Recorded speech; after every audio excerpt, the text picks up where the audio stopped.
take a look at these two stat blocks. One of them is an orc, and the other is a null. They're not all that different, are they? They have a situational movement ability, a melee attack, a ranged attack, neither of which does anything other than deal damage. What if we look at a kobold? Well, I guess that one at least gets pack tactics, but still has a melee attack and a ranged attack that just deal damage. Okay, what about a giant? A frost giant, even. Surely that'll be different. Nope. No abilities at all, and still just a boring melee and range attack that only deal damage. 5th edition D&D is pretty simple in its creature designs, and this is by choice. The game is very accessible to new players, which is great. However, the longer you DM for, the more frustrated you're going to get that while the players get a diverse kit of cool abilities and powers, most of your monsters are going to play the exact same way as each other. This is because 5th edition D&D expects you, as the DM, to adapt and customize your tools to suit the situation.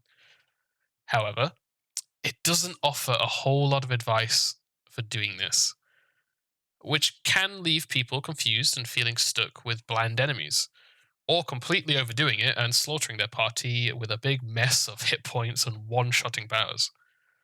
So, to help you navigate this challenge of adapting monsters or creating completely original creatures, I've put together 5 quick and, most importantly, actionable tips that will help you customize the monsters in your game and give you something exciting to run for a change.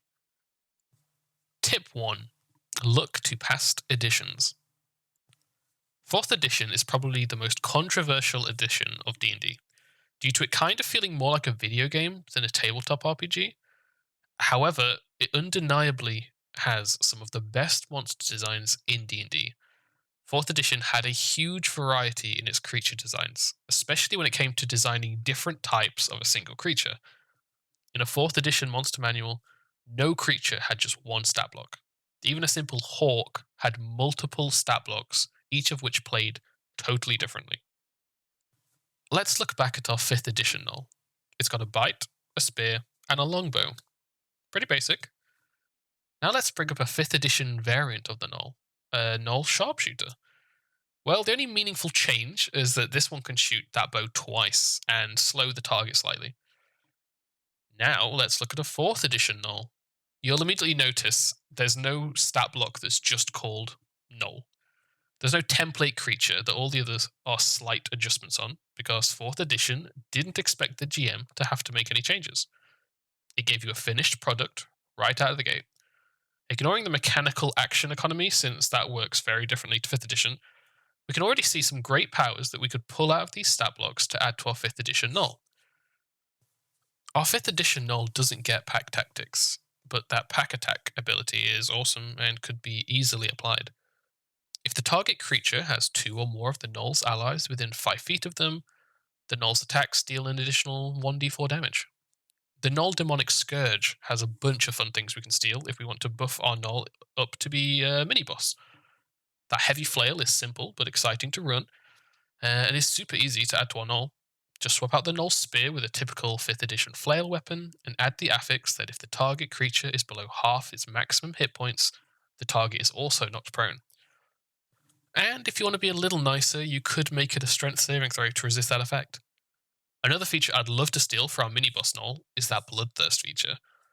When the null makes a successful attack that drops a creature to below half its maximum hit points, it can use its reaction to allow an allied null within 5 feet of the target to immediately make a bite attack. Already, in just a few minutes, we've taken our boring 5th edition null and created something much more exciting to run. And you don't even need to find the same creature to steal its stuff. On my Veneon Reforged blog, I used 4th edition nulls from the 2nd monster manual to design my Mjolnir's Hounds, which are a totally unique creature type. Just get your hands on a 4th edition monster manual and let it inspire you. Tip 2. Find your inspiration. Sometimes you don't know exactly what creature you want, or what the creature you're designing can actually do, and that's alright. I'll often have an idea for something that I think would be really cool in my games, but I don't quite know what that something is yet.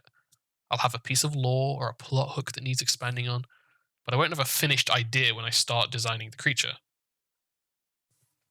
At times like this, finding inspiration can be so useful. We're surrounded by exciting content on the internet: artwork, films, books, podcasts, video games, even other people's live play streams. There's inspiration everywhere. My personal favorite method for finding inspiration is artwork. Websites such as ArtStation, Pinterest, and Instagram are really amazing sources of incredible creature artwork that you can throw into a folder and come back to at any time. The Hilt Stalkers on my Veneon Reforged blog are great examples of how this method can work. When I began designing those creatures, I only had a small bit of lore to go off. I knew I wanted something aerial that lived high up at the peak of the realm where the Valkyrie live. But I originally pictured them as a bird like race of bestial harpies.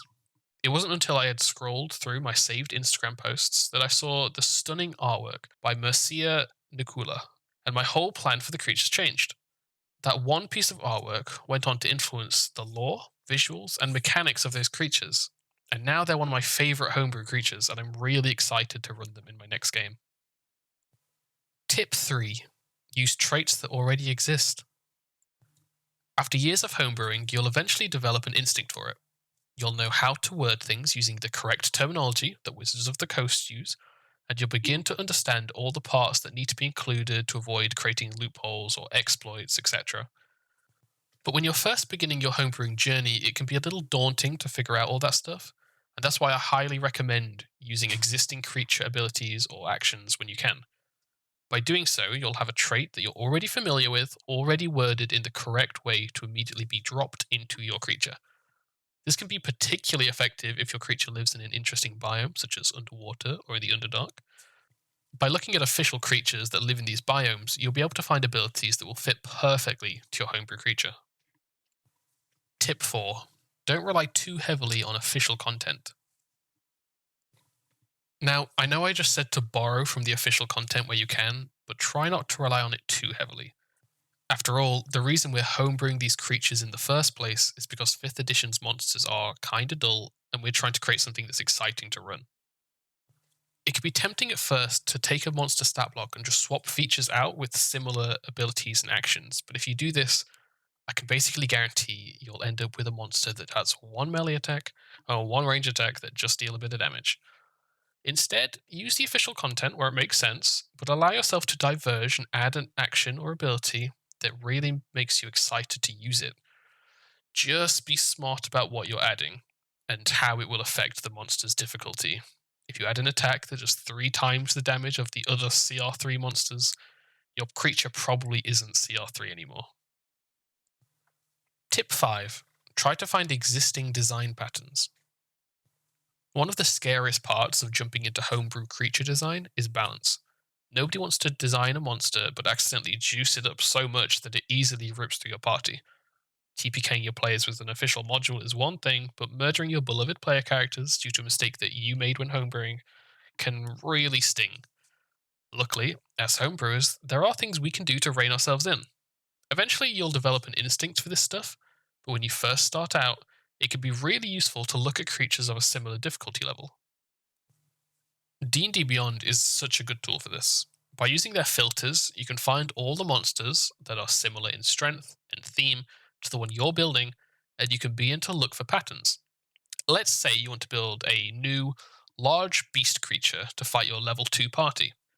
If we filter D&D Beyond to beast-type creatures, set the CR to 2, the size to large, we can even specify the biome, then now we have a list of creatures that we're trying to match in terms of difficulty. We can quickly see they tend to get 1 attack per turn that deals 2 damage dice due to their size.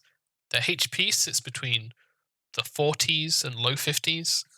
They're a little bit faster than a medium-sized creature, and their AC is between 11 and 13. Now you have a great comparison point to keep coming back to when checking your monster's difficulty. And that's it for the video. I hope you found one or more of these tips useful. If you enjoyed the video and want to show support, please consider liking or subscribing, as it really does help.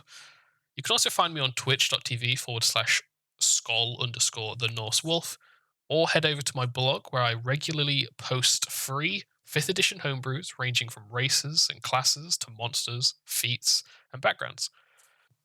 I also have a Discord in which I run regular community one-shots. Thanks for watching, and I will see you in the next video.